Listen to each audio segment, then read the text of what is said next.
Welcome back to With Love, Misty. This is the talk back. Let's talk about it. First of all, I made it just showing up here. If you are new to the channel, welcome. This is the talk back for episode 14, the last episode of Vibrate Higher Daily by Layla Delia. I did a very raw, rough, uncut version of this book. My goal is to heal, grow, live in my power, stand in my power, tap into my greatness, live in my greatness, in the face of loss and so much. I think we all are going through things we don't talk about. And I felt like, why not do this together? So I do the talk backs after the book. So I'm not like talking during the episodes because I have so much to say when I'm reading stuff. I'm like, oh, yes. Oh, I relate to this, even though I've read it before, but just trying to make sure that I'm intentional in getting the message across to you. So I utilize this time to just to be a little more transparent about the fact that um, dolling up or decorating myself like a Christmas tree are what sometimes that shallow thing is what makes me happy to show up because, today was a very heavy day for me. In this last episode, she talks about artists and creatives and how, we need to rejuvenate our energy and how we have to pull from a higher place and our instrument, how we are really conduits to the world, especially when you do create to put art out into the world. Um, it just really, there's a lot of spots that spoke to me. It's funny, when I read it earlier, it didn't hit the same as when I started reading it now to you. But it really speaks specifically to how we care for our vessels, how we care for ourselves. Um, I know that when I'm going through a lot, I don't sleep well. I've kind of been sleep deprived. When I'm hurting or when I'm in pain or thinking about things or just doing my best to be great in this world all over again. I feel like this is my 100th rebirth and Dark Night of the Soul. And actually, no, not Dark Night of the Soul. I feel like this is the first time that I'm really standing in my power where I protect myself, that I really, really set boundaries with people, things, places, and things. I don't know if I said the same thing, but you know what I'm saying. So I'm adamant at doing that because I see that I don't want to be, overly protective, but I feel like I have to be with myself at this point. And right now it's requiring that solitude, that locked in, loaded, protecting my spirit to get to that level and to keep climbing it, because I don't ever feel like we achieve an ultimate goal. Not if you're an artist or a creative. You always want to be of service, well, for myself, I want to be of service. Even through my own pain, I always want to find some purpose. And so I felt like the last few year or so since losing my mother, I I was emotionally paralyzed. I was in a coma, like an emotional coma. So it was very difficult for me to show up in this way. But part of my healing process, here I am. And being as raw and uncut about it as possible, I feel like is necessary. And at the same time, how can I hold space where we can grow together and really, really tap into a higher part of ourselves? So I'm going to read all of the quotes that I skipped over while reading the last chapter. So here we go. The divine, our sender, forever knows how to reach us to offer us hope and a supporting hand upward into our fuller selves and higher work. The divine, our sender, forever knows how to reach us to offer us hope, and a supporting hand upward in our fuller selves and higher work.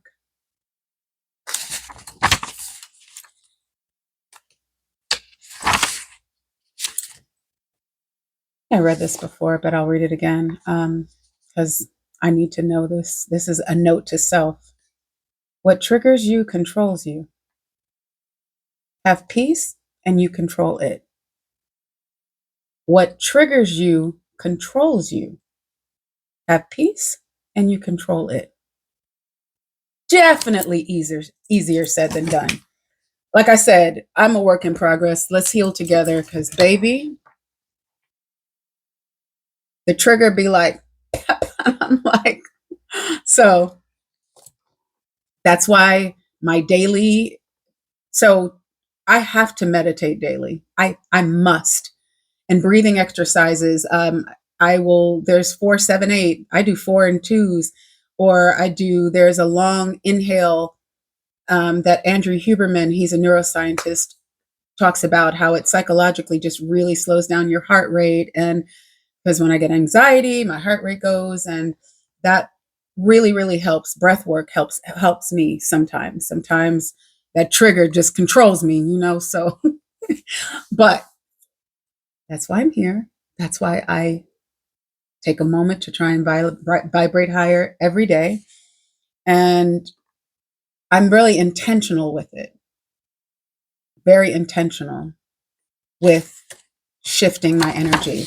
If I have to color, if I have to draw, if I have to pick up a script, sometimes I can't focus on reading and memorizing. So I might have to just do something that doesn't require a lot of brain power, which will be sketching, drawing, painting, doing something like that. So here goes another quote. Inspiration is what fuels and ignites the spiritual creative's work and process. Remaining connected to a higher source empowers and sustains it. This is what I was just talking about. Inspiration is what fuels and ignites the spiritual creative's work and process. Remaining connected to a higher source empowers and sustains it. I love the fact of when she was talking about the spiritual creatives, because I really feel like there's a difference. She said the work of the spiritual creatives is not compromised to feed the ego or to fit into a culture that causes people to lose their power and fall out of higher vibrational alignment.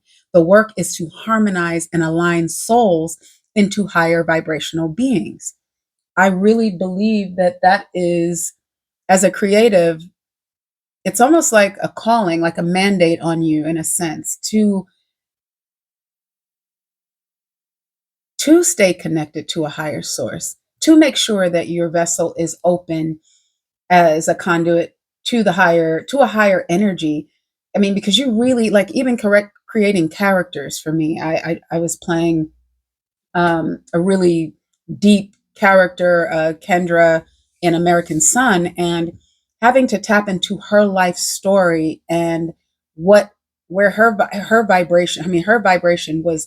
You find that she's living this life to the eye that looks so amazing and beautiful, but vibrationally, she's living in a very low, guilty place with a lot of pain. And not to judge her, but I'm just saying that as an artist having to tap into something like that, there has to be a higher source and power to really to peel those layers back. So that's a whole another acting thing, but just to express how as a creative and a spiritual creative, how we have to use our gifts to encourage and to educate, to move, to, and if we can impart people to vibrate higher this way, I believe that through storytelling and creating an art that can do that. So having your vessel clear, having your mind and body aligned really, really, truly makes a difference because it affects what we put out in the world. Quote, we must continually outgrow who we have been in order to continually develop into who we are created to be. Did you hear that? We must continually grow we must continually outgrow who we have been in order to continually develop into who we were created to become. When I start stuttering like that, it's because this is talking to me. This is talk. Let's talk about it. It's talking to me. We must continually outgrow who we have been in order to continually develop into who we were created to become. Die, Misty, like a beautiful dead corpse. Just die to the old self. I want to be reborn into my fullest potential. She said reborn, reconfigured, nirvana, all of these things. I want to tap into the highest practicing, the highest operating self that I possibly can. And let's do it together. Let's do it together, little by little, because I want to see who I'm created to become. There's been so many different chapters in my life, and you think you're going to make it by 20, 25, and then 35 comes, and then 40s come, and you're just like, and life is happening. You don't really factor in life like that, and you're like, one thing I'm really grateful for is that my mother always kept me aware of a higher vibrational living, even though she didn't meditate and do all these things, but she always brought me to it. And I indulged in it. And now I'm so grateful for it because I'm always seeking to get an edge on how I can stay spiritually tapped in, but vibrate higher. And here we are. Here we are. Let's see. Any more quotes? Here we go. Just because a thing entertains you, tastes good to you, feels good to you, invites you in, looks good to you, doesn't mean it's good for you. Walk in higher discernment and live in your power. Shots fired. Yep.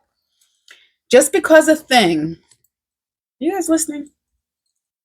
Just because a thing entertains you, tastes good to you, feels good to you, invites you in, looks good to you, doesn't mean it's good for you. Walk in higher discernment and live your power.